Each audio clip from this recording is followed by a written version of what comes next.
regreso de Zedillo, de la arremetida del expresidente priista de México, Ernesto Zedillo, y del expresidente panista de nuestro país, Felipe Calderón, desde España.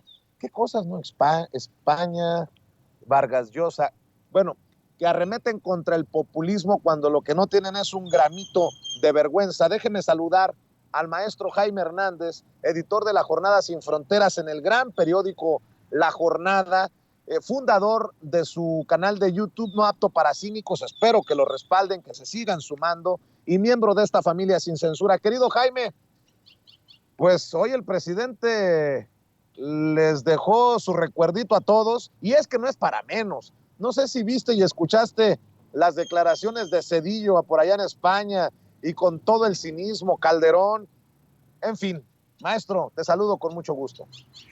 Querido Vicente, y buen inicio de semana. Pues sí, estuvimos revisando estas declaraciones y yo diría que el primer punto y quizá uno de los más interesantes, es que tanto Ernesto Zedillo como Felipe Calderón han encontrado en España un aforo que prácticamente pasa por encima de muchas cosas, ¿no? Y tú sabes, yo fui corresponsal en España durante muchos, muchos, muchos años. Y lo que sí te puedo decir es que el problema en España es que, a pesar de que es una nación que dice que nos descubrió, hoy siguen teniendo un elevadísimo déficit de conocimiento sobre la realidad mexicana. Por eso es que expresidentes como Ernesto Zedillo y Felipe Calderón se pueden dar el lujo de mentir con todos los dientes. Y además han encontrado cabida en este foro que es un nido de conservadores, ¿no? Que le siguen rindiendo culto, pleitesía al gran capital.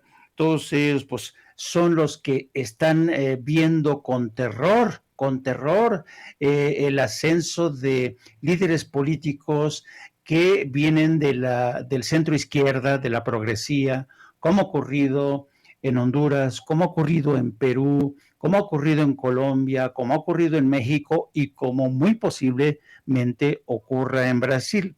De tal suerte que esta andanada de estas voces conservadoras que han encontrado su nicho en España, pero también en el Parlamento Europeo, me refiero a la facción de Vox, de las voces más conservadoras en el Parlamento Europeo, han hecho, sabes, de la necesidad virtud, han unido fuerzas, estas gentes que se identifican con la derecha cavernaria, mostrenca, para lanzar sus aullidos al otro lado del Atlántico y advertir contra los populistas, contra esta gente que ha echado marcha atrás, que está cancelando las reformas que ellos emprendieron, y que se supone que eran reformas que nos iban a sacar a todos en América Latina de la podredumbre, de la pobreza, de la injusticia social.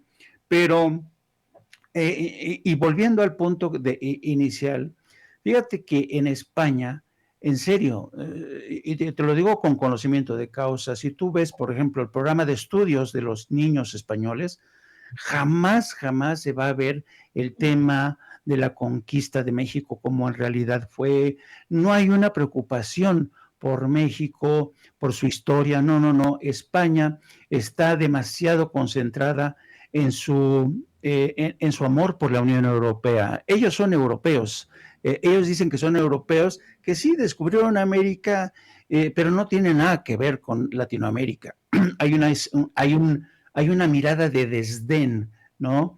Hay un tufo de condescendencia insoportable hacia América Latina. Así es que por eso los españoles, cuando piensan en América Latina, piensan en conquistar, en hacer las Américas. Bueno, eso por un lado. Por el otro lado, a mí me sorprendió realmente que expresidentes como Ernesto Zedillo y Felipe Calderón hayan tenido el valor, el arrojo, para decir que los gobiernos de hoy en América Latina, muchos de ellos, entre ellos Andrés Manuel López Obrador, son populistas que intentan echar para atrás reformas que le prometían la llegada de México y América Latina a la modernidad.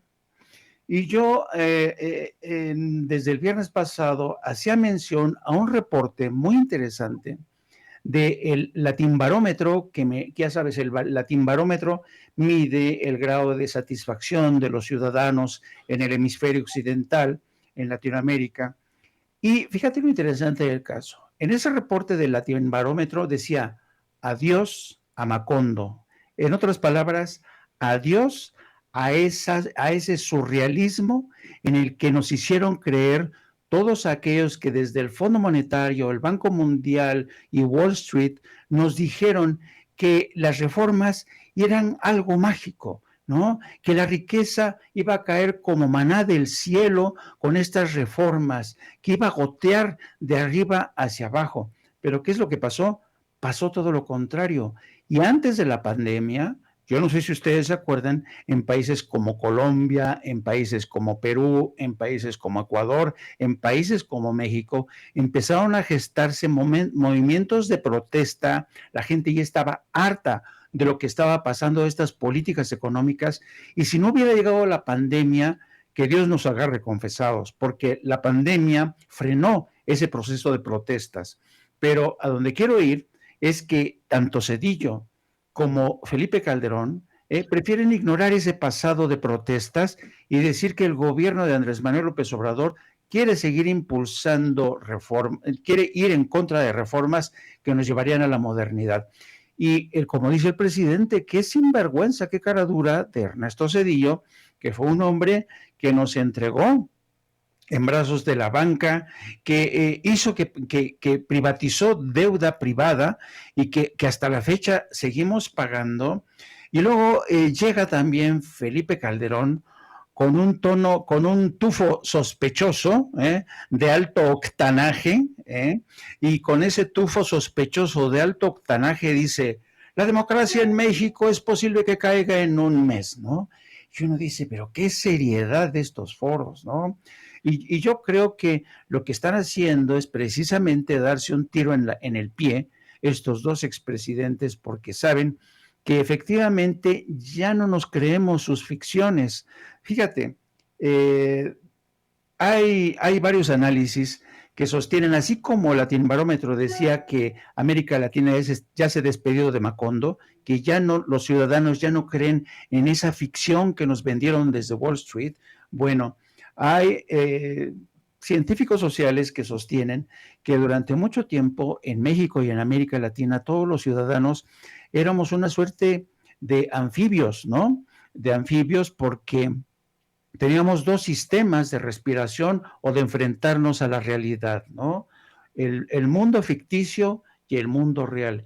Y durante muchos años, Vicente, la mayoría de nosotros vivió en un mundo ficticio, donde los tecnócratas nos decían, vamos a progresar, sus hijos, la clase media va a subir, todo el mundo se va a enriquecer, la pobreza se va a terminar, sus hijos van a poder tener todos carreras universitarias, y al mismo tiempo nacía una nueva generación de periodistas como Carlos Loret de Mola, como toda esta gente de Televisa, los Mauleón, toda esta gente que estuvieron dando, dale que te pego a estas teorías en la que los tecnócratas, nuestra apertura al mundo, la globalización, el neoliberalismo nos iba a dar todo, ¿no?